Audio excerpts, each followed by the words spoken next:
ఇవాళ కీలక వ్యక్తిగా చూడాల్సిన అవసరం ఉంటుంది. ముందు నుంచి పవన్ కళ్యాణ్ ఒకే ఒక్క నినాదం పెట్టుకున్నారు.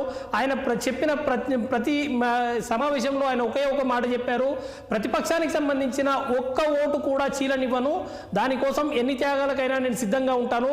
ఇవాళ రాష్ట్రంలో అధికారంలోకి రావడము, వైసీపీని అధికారం నుంచి పంపడము అన్నదే నాకు ఉన్న ఏకైక లక్ష్యం అని చెప్పారు. మరి ఆ లక్ష్యాన్ని ఆయన చేరుకున్నట్టుగానే కనిపిస్తోంది. ఎటువంటి ఎక్స్పెక్టేషన్స్ ఉన్నాయి దురాని గారు? సార్, పిఠాపురం నుండి జనసేనని పవన్ కళ్యాణ్ పోటీ చేసినప్పుడే ముందే కూటమి ఏర్పాటు కోసం ఆయన అనేక సంకేతాలు అందజేశారు.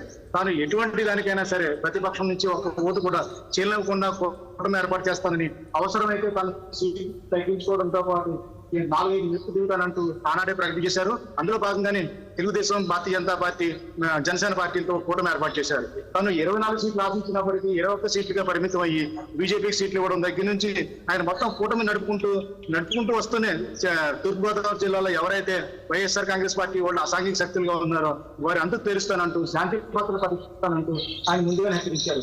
అందులో భాగంగా ఈ పిఠాపురంలో అనేక 4-5 సమావేశాలు ఏర్పాటు చేసి ప్రతి గడపకు చెప్పే ప్రయత్నం కూడా చేశారు ఆయన. ఆ టైంలోనే ఆయన మత్స్యకారులు కానీ, కాపు సామాజిక వర్గం కానీ, చేనేత సామాజిక వర్గం కానీ ఆయనకి అందించిన అండలను సామాన్య విషయం కాదు. ఇదే కొనసాగి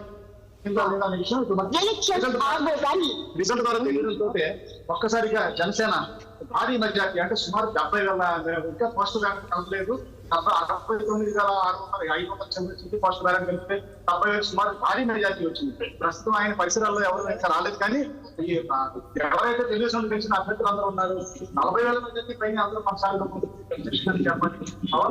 ముఖ్యంగా ప్రస్తావిస్తే కనుక ఆయన ఏ నినాదంతో ముందుకు వచ్చారో అదే నినాదంతో ప్రస్తుతం గెలుపొందారు.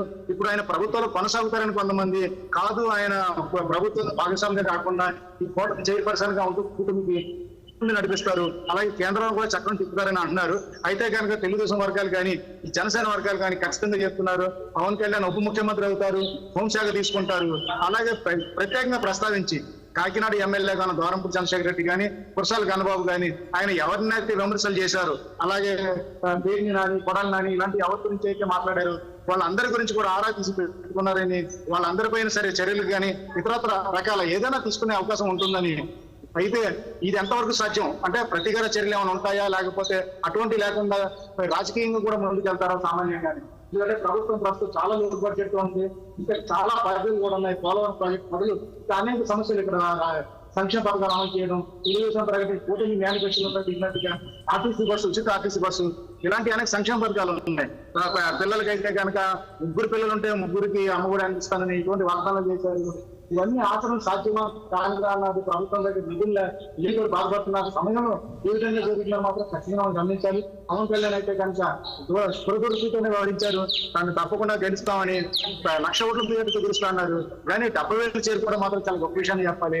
కానీ తెలుగుదేశం తరఫున కూడా గెలిచిన వాళ్ళు సునామీగా వారు 1 సైడ్ గా, మీరు ఉదయం నుంచి చెప్తున్నట్టుగానే వారు 1 సైడ్ గా నడిచింది. ఒక్కొక్కళ్ళు 70,000, 40,000 తక్కువ మెజారిటీతో గెలుపొందడం మాత్రం ఇక్కడ చాలా గొప్పగానే చెప్పాలి విషయాన్ని. ఎందుకంటే తూర్పుగోదావరి జిల్లా ఏ రాజకీయ పార్టీ అయినా సెంటిమెంట్ గా భావిస్తుంది. అటువంటిది తూర్పుగోదావరి జిల్లాలో తొలి విజయం ఇక్కడి నుంచే గోరంట్ల బుచ్చి చౌదరి తొలిసారిగా విజయభేరి మోగించి ఇక్కడి నుంచే విజయడంగా మోగించారు. అక్కడి నుంచి ఎప్పుడు లేని చరిత్రలో ఏ విధంగా లేనట్టుగా తూర్పుగోదావరి జిల్లా అంటే కాకినాడ కానీ, కోనసీమ కానీ, ఇలాగ రాజమండ్రిలో కానీ ఒక్క స్థానం కూడా వైఎస్ఆర్ కాంగ్రెస్ గెలుపొందకపోవడం చాలా విచిత్రంగా చెప్పాలి. గతంలో వైఎస్ఆర్ కాంగ్రెస్ పార్టీ 151 సీట్లు గెలిచినప్పుడు కూడా తూర్పుగోదావరి జిల్లాలో చూసుకుంటే 2-3 సీట్లు అంటే మండపేట కానీ, పెద్దాపురం కానీ తెలుగుదేశం గెలిచిన సందర్భాలు ఉన్నాయి. ఈ దఫా మాత్రం ప్రజలు పెద్ద ఎత్తున పట్టం కట్టారు. వాస్తవంగా ఒక్కసారి మనం పరిగణిస్తే పోలింగ్ 80% తగ్గేయడం జరిగింది. అయితే ఇంటిని చూసి ఏమనుకున్నారంటే ప్రభుత్వ వ్యతిరేకంగా ఓటు పట్టాదా అన్నది ఒక మీమాంస నడిచినప్పటికీ, కానీ సైలెంట్ ఓటింగ్ నడిచింది. ప్రభుత్వ సంక్షేమ పథకాలు అందుకున్న వాళ్ళు, మహిళలు వైఎస్ఆర్ కాంగ్రెస్ పార్టీ ఓటేశారు అన్న మీమాంస నడిచింది. అయితే ఈ ఈవీఎం బ్యాలెట్ తెలిసిన తర్వాత ఈ అనుమానాలు కానీ, ఈ సందేహాలు కానీ పటాపంచలు అవుతూ ఒక్కసారిగా సునామీ ఎగిసిపడ్డట్టుగా పడి జనసేన కానీ తెలుగుదేశానికి కూటమికి ఉవ్వెత్తున విజయం మాత్రం వరించిందని చెప్పాలి. ఈ సమయంలో పవన్ కళ్యాణ్ నేతృత్వం వహించే మాత్రం పాత్ర చాలా ప్రాధాన్యత చాలా మంది విశ్లేషిస్తున్నారు.